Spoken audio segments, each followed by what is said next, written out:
बिस्मिल्लाहिर्रहमानिर्रहीम। Badruddin Pathan, principal Green House Grammar School Priyalo. अल्हम्दुलिल्लाह 1 अगस्त का क्लासन जो स्टार्टिंग थी चुकी है ऐं बाक़ायदा पढ़ाई जो आगाज़ थी चुको है ऐं भरपूर नमूने से क्लासेस हली रहा हैं। अञा ताईं कुछ मसला जे करे या कुछ वालदेन जे मजबूरी जे करे ॿार अञा ताईं स्कूल न अची सघिया आहिनि, जंहिंजे करे तइलीमी नुक़सानु ॾाढो थी रहियो आहे। अॻ में 2 महीना मोकल थी चुकी आहे। अॻ में अव्हांखे ख़बर आहे त पुराणे हिन 2 सालनि में कोविड जे करे इलाही नुक़सानु थी चुको आहे पढ़ाईअ जो।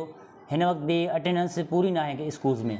उनजे करे वालदेन खे गुज़ारिश कजे थी त जल्द खां जल्द पंहिंजा ॿार पंहिंजे स्कूल मोकिलनि ऐं किताब वग़ैरह उन्हनि खे अरेंज करे ॾियनि त जीअं वधीक उन्हनि जो तालीम जो नुक़सानु न थिए ऐं क्लासिस भरपूर उन में हली सघनि।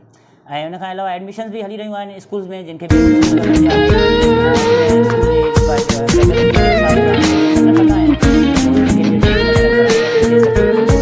तालीम खपे ताला न खपनि, कुएं भाड़ा न खपनि। तालीम खपे ताला न खपनि, कुएं भाड़ा न खपनि। हिन क़ौम जो मुस्तक़बिल हाणे तालीम बिना कुछ भी कोन्हे। छा सिंध इल्म खां महरूम रहंदी? न, असांखे साइंसदान, आलिम, फाज़िल ऐं अकाबर घुर्जनि। कुछ करणो ही पवंदो, कुछ करणो ही पवंदो, कुछ करणो ही पवंदो।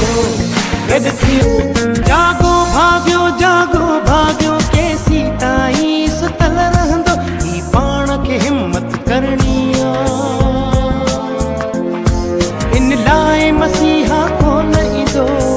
हा, हाणे जागो, अञा बि वक़्तु नाहे वियो सिंध माउ जी सींद सवारण लाइ। कुछ करणो ही पवंदो।